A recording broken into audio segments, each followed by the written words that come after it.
Selamat datang kembali di dalam Ruang Tyrannus, The Room of Revivalists and Reformers. Tentunya masih dengan tema Cornerstone Bible School dengan narasumber tetap kita, Pastor Stephen Agustinus. Pastinya pemirsa ingin tahu lebih lanjut apa saja materi-materi yang akan disampaikan oleh Pastor Stephen Agustinus di dalam sekolah Alkitab Cornerstone Bible School. Pada episode-episode yang lalu, kita telah mendengar ada beberapa kisi-kisi dari Pastor Stephen Agustinus mengenai kurikulum dari Cornerstone Bible School. Di antaranya ada identitas di dalam Kristus atau jati diri kita di dalam Kristus.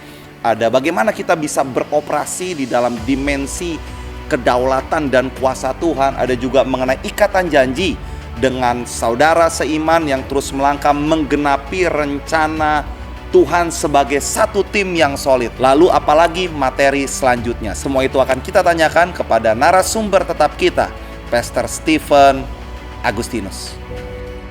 Selamat datang kembali, Pastor. Thank you. Ruang Tyrannus. Terima Silakan kasih. duduk, Pastor. Haleluya. Sehat-sehat, Pastor Stephen. Puji Tuhan, semua sehat, semua kuat, semua dalam lindungan Tuhan. Puji Tuhan. Haleluya. Pastor Stephen, di episode yang lalu kita udah bahas materi Cornerstone Bible School yang akan Pastor Stephen bangun. Iya. Nah, itu ada identitas di dalam Tuhan, jati Betul. diri di dalam Kristus, lalu juga ada dimensi kedaulatan Tuhan ya, Iya. Pastor. Lalu juga ada ikatan janji untuk bergerak bersama dengan saudara rohani sebagai satu tim, sebagai satu tim memanifestasikan pelayanan tubuh Kristus. Nah, materi selanjutnya apa, Pastor? Karena pemirsa di rumah cukup penasaran dengan sekolah Alkitab ini, Pastor. Apalagi, Pastor? Kasih kisi-kisinya dikit. Oke. Paket yang keempat Iya. yang nanti kita akan pelajari sebetulnya berbicara tentang perjalanan profetis kita dalam menuntaskan rancangan dan agenda Tuhan dalam hidup kita. Iya. Kalau kita berbicara tentang menghadirkan kerajaan sorga di atas muka bumi Iya. ini, seringkali kita masih agak gamang. Maksudnya apa? Bagaimana caranya? Apakah kita akan membuat semua orang jadi Kristen? Jawabannya tidak. Karena Iya. Tuhan tidak datang untuk menghadirkan agama Kristen. Oh, iya. Kerajaan sorga juga tidak dimanifestasikan atau diwakili lewat keagamaan Iya, iya. atau agama Kristen. Jadi sifatnya tidak memaksa orang masuk agama Kristen. Tuhan tidak pernah memaksa siapapun Iya. untuk menjadi pengikut agama Kristen. Iya. Karena Yesus sendiri tidak beragama Kristen. Iya, iya, iya, iya, iya, iya. Dan Yesus tidak pernah ada di atas muka bumi ini untuk mendirikan agama Kristen. Tapi Yesus datang Iya, iya, iya. untuk memberitakan datangnya kerajaan sorga. Iya.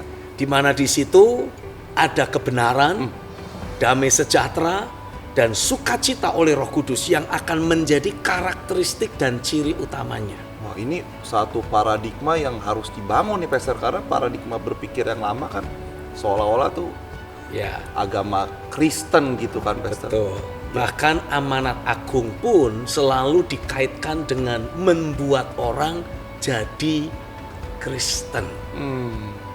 Padahal kalau kita berbicara tentang amanat agung, Iya. Tuhan itu menghendaki kita itu bisa memuridkan bangsa-bangsa. Dengan apa? Iya. Dengan paradigma, nilai-nilai hidup yang sumbernya dari kebenaran firman, sumbernya dari kerajaan sorga. Iya, iya, iya, iya, iya, iya. Itulah yang dinubuatkan juga di dalam Wahyu pasal yang ke-12. Iya. Gereja Tuhan akan melahirkan jemaat, orang-orang percaya, hamba-hamba Tuhan yang bersinergi memanifestasikan keberadaan Kristus dalam diri mereka. Iya, iya. Dalam gambaran sebagai anak laki-laki yang akan menggembalakan bangsa-bangsa dengan gada besi. Iya, iya. Itulah sebetulnya mandat ataupun amanat agung yang Tuhan berikan Iya.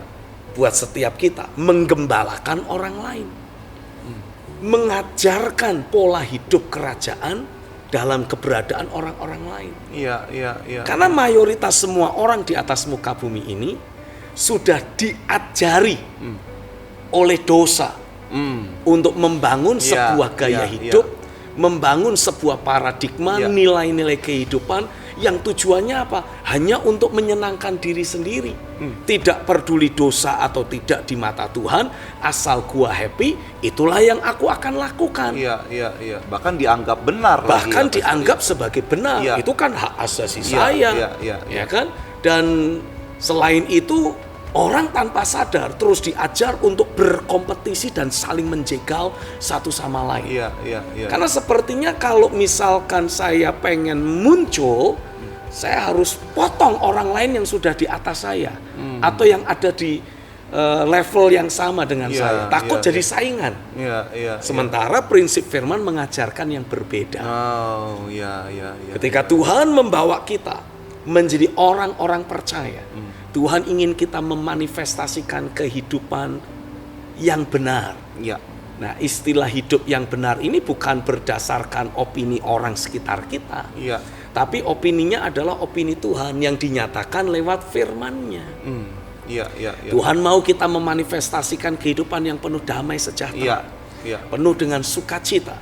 Dan otomatis ada realita hadirat Tuhan di sana. Oh, iya. Nah, ini tidak akan pernah bisa kita jumpai kalau hanya sekedar membuat orang jadi Kristen. Tapi ini baru akan termanifestasi ketika ada orang-orang yang menangkap apa yang menjadi isi hati Tuhan dan menerima mandat dari sorga karena sudah diperlengkapi, dibangun dengan kuasa firman dan rohnya.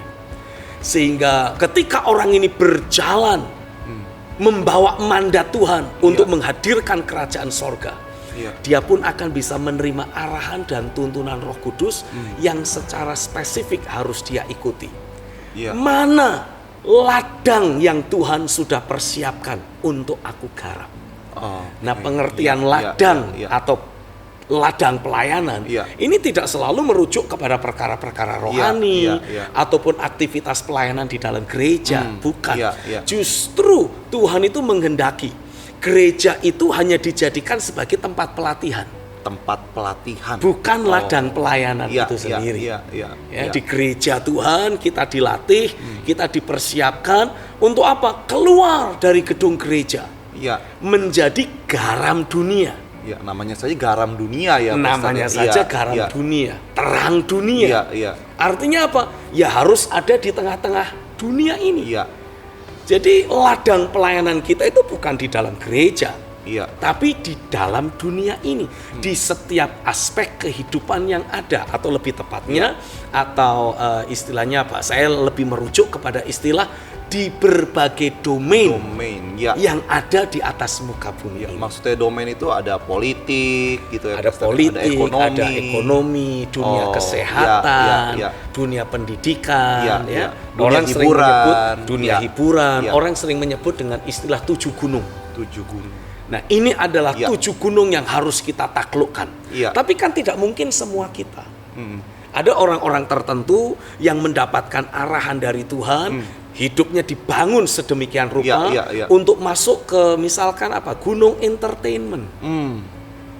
Menjadi trendsetter di sana, tapi hidup dalam kekudusan, memanifestasikan kehidupan ilahi, tapi tetap terkenal. Menjadi idola tapi tanpa menjadi idol. Menjadi idola tanpa menjadi berhala atau idol. Karena dia terus membawa orang-orang yang mengidolakan dirinya kepada Kristus. Dia terus membawa orang-orang yang apa istilahnya terkagum-kagum dengan prestasi dan kemampuan yang dia miliki untuk bisa melihat bahwa semua itu bukan dari hasil upayanya, bukan dari talentanya juga, bukan dari kemampuannya, tapi dari campur tangan Tuhan yang berlaku dalam hidupnya. Iya. Itu aspek dunia entertain. Apa bisa, Pastor? Maksudnya bisa benar-benar lurus, benar, kudus di dalam dunia entertainment. Maksudnya mempertahankan nilai-nilai itu, apakah itu sesuatu yang real, sesuatu yang nyata, dan bagaimana mewujudkannya seperti itu, Pastor? Yang pasti seperti ini.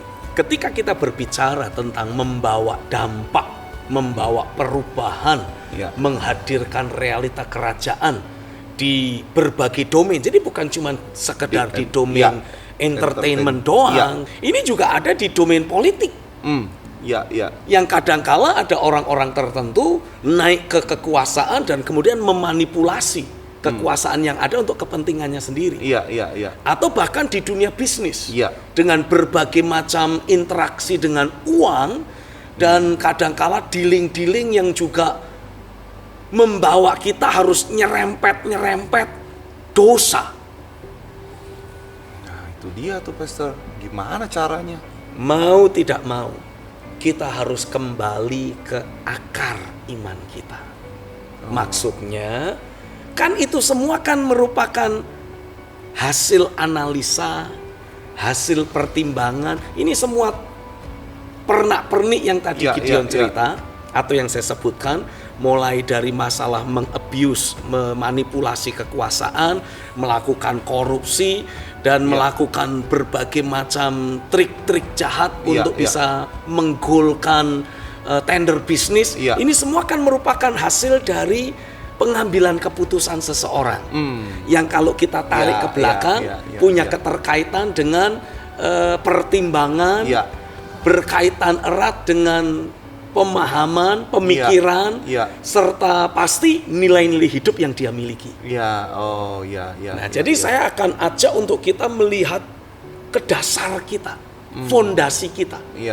Karena Alkitab juga memberi penegasan, kalau dasar-dasar dihancurkan, orang benar tetap tidak bisa berbuat apa-apa. Jadi yang namanya orang benar pun harus menjagai fondasi dasar-dasar yang dia miliki. Karena bisa saja dalam waktu singkat dia akan kehilangan kebenaran yang dia bangun. Jadi mau tidak mau kita harus melihat ulang apa paradigma kebenaran yang sudah terbangun dalam hidup kita. Karena sebelum kita masuk ke dalam domain yang Tuhan ingin untuk kita pengaruhi, hadirkan realita kerajaan, saya yakin Tuhan mempersiapkan kita terlebih dahulu. Oke, jadi masuk ke domain itu bukan hanya sekedar keinginan kita tanpa persiapan gitu ya, Pastor? Tidak boleh hanya karena keinginan kita.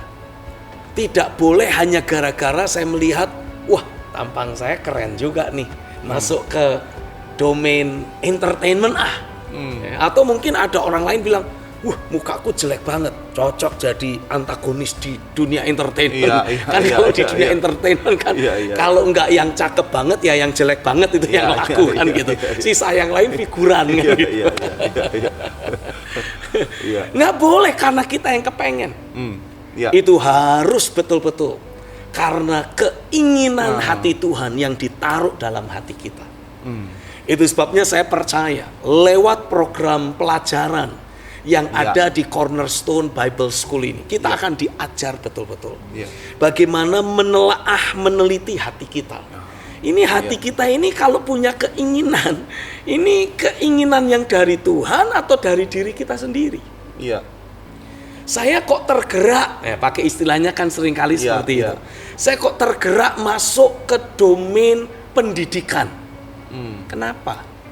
Apakah karena saya suka membaca? Atau karena memang Tuhan yang mendorong saya masuk ke dunia pendidikan?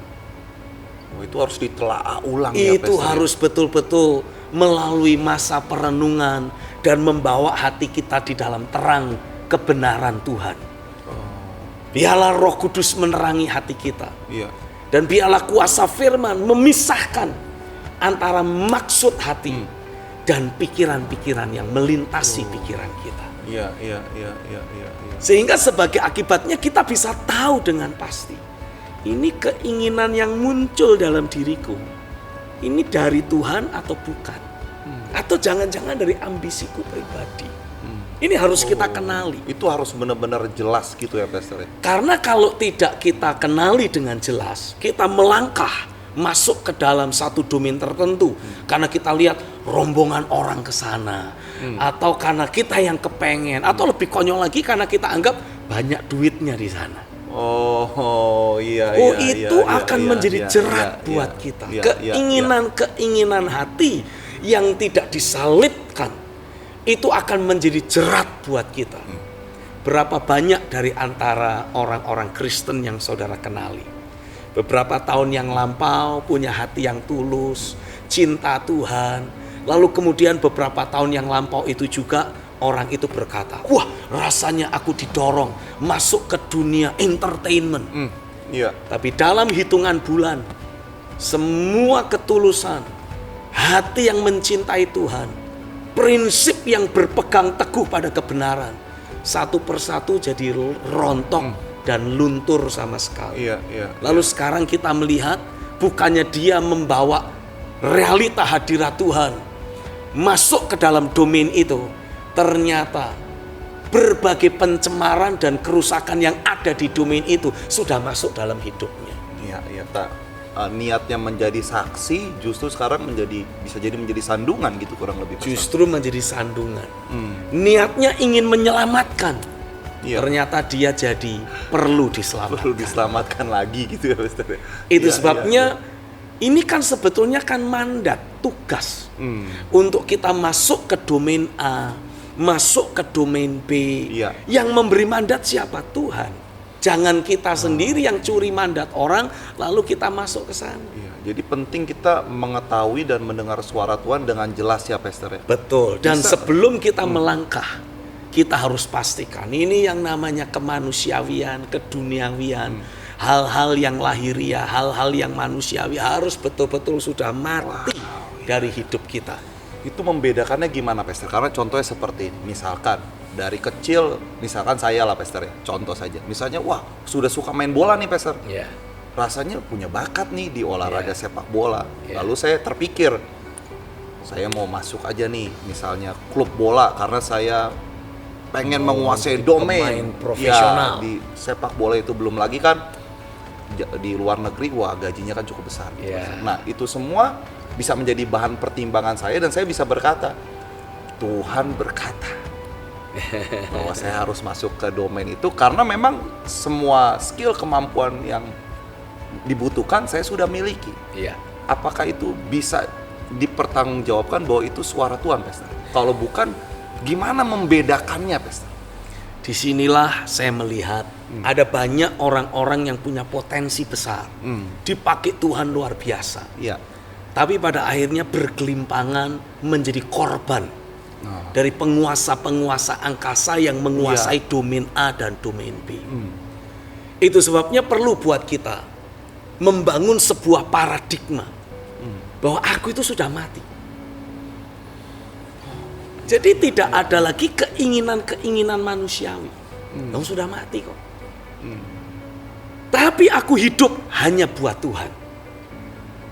Iya. Nah, paradigma ini akan menjadi dasar, menjadi fondasi yang akan bisa kita jadikan pegangan pada waktu kita mau menjawab panggilan Tuhan. Tuhan yang berbicara. Tuhan yang memberikan keinginan hatinya. Tuhan yang menumbuhkan passion. Iya. Dengan passion dalam hidup kita terus terbangun. Sesuai dengan pekerjaan firman dan roh dalam diri kita. Kita akan mendapati passion itu akan dipoles oleh Tuhan untuk nanti menjadi profesi buat kita. Ini akan menjadi profesi kita di domain tersebut. Nah, ketika kita mulai melangkah bersama dengan Tuhan, masuk ke dalam profesi atau domain yang dimaksud. Di domain itulah kita akan menjadi hamba-hamba Tuhan. Kita akan melayani orang yang berinteraksi dengan kita, menggembalakan orang yang berinteraksi dengan kita, mendidik atau memuridkan orang yang berinteraksi dengan kita. Dan saya percaya bersamaan dengan pekerjaan firman dan roh terus berlaku dalam diri kita, di domain itulah Tuhan akan memunculkan kita menjadi orang-orang yang berpengaruh, yang terpandang dan disegani. Jadi jangan mengejar sukses. Kejarlah penggenapan agenda Tuhan. Tapi melangkahlah dalam ketaatan. Bukan dalam ambisi. Tapi para motivator kan berkata, Pastor, bahwa kita harus mengejar kesuksesan dan ambisi itu hal yang wajar kan, menjadi Pastor, motor penggerak. Nah, inilah yang akan selalu menjadi blunder buat semua kita yang punya niat membawa perubahan, di domain A ataupun di domain B.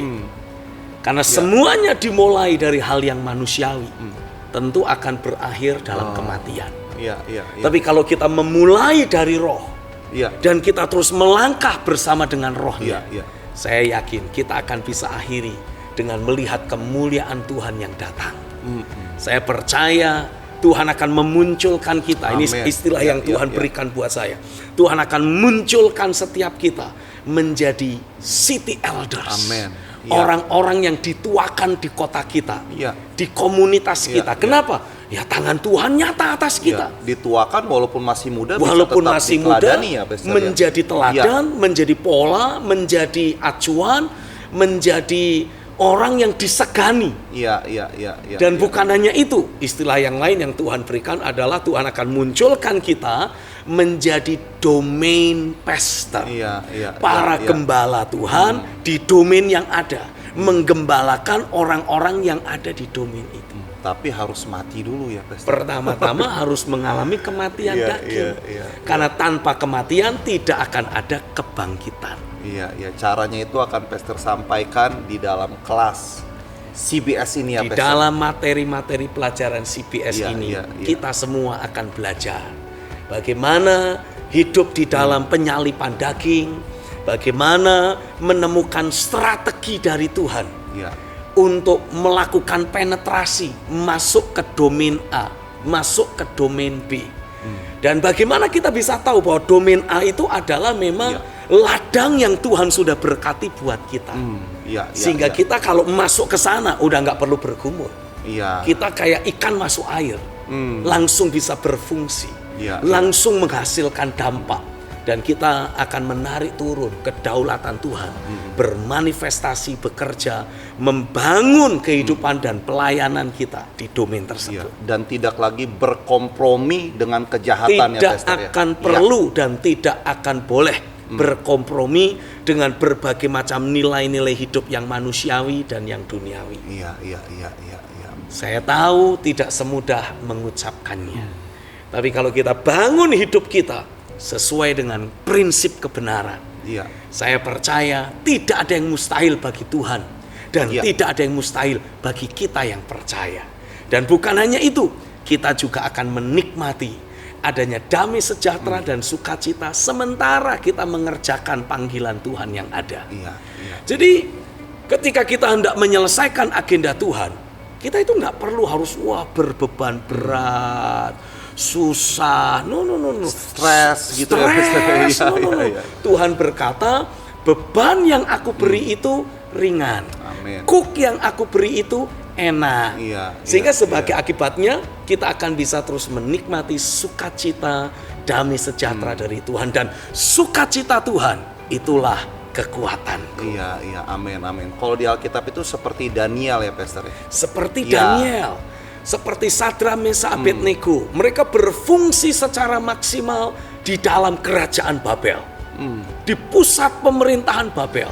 Tapi tidak satu kali pun mereka mengkompromikan keyakinan yang Tuhan sudah bangun dalam hidup mereka. Dan tidak meninggalkan persekutuan yang hidup Dan dengan Tuhan. tidak pernah meninggalkan persekutuan yang hidup dengan Tuhan. Karena mereka menyadari yang membawa mereka naik adalah persekutuan dengan Tuhan.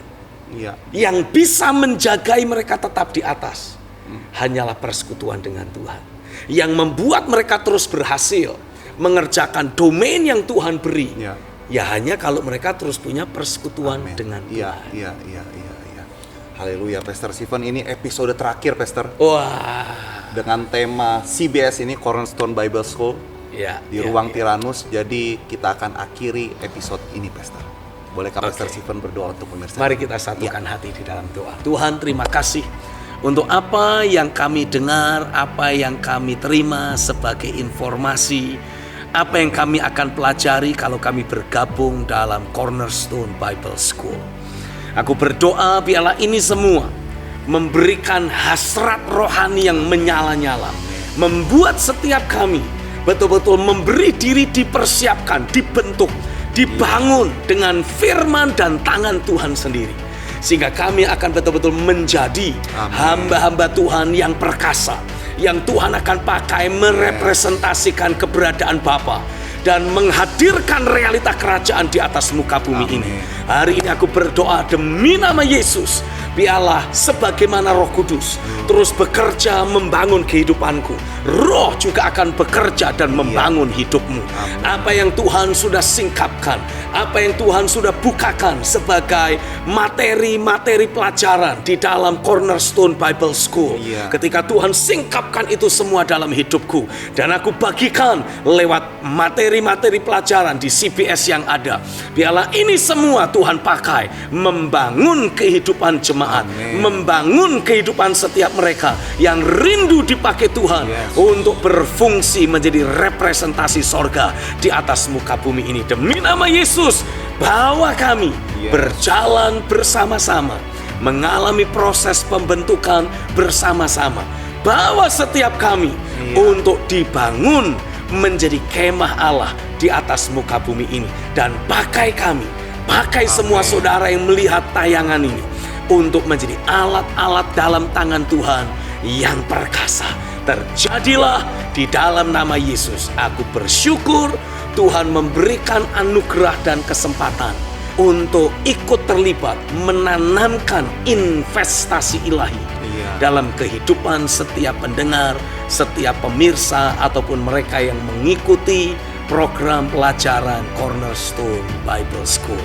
Termeterailah di dalam hidupmu, dibangkitkanlah engkau menjadi hamba-hamba Tuhan yang perkasa di dalam nama Yesus. Sama-sama kita katakan amin. Tuhan memberkati. Nah, terima kasih Pastor Stephen buat apa yang disampaikan. Saya percaya pemirsa di rumah sangat dibangun. God bless you. Sampai ketemu di Cornerstone Bible School, Pastor.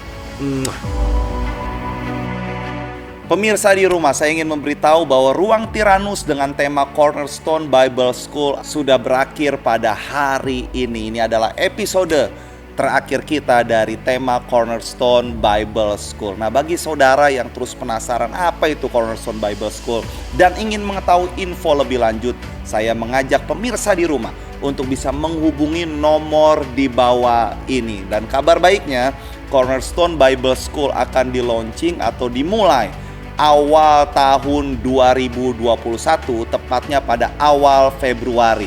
Dan info selanjutnya, Pastor Stephen Agustinus telah memulai gerakan bertekun.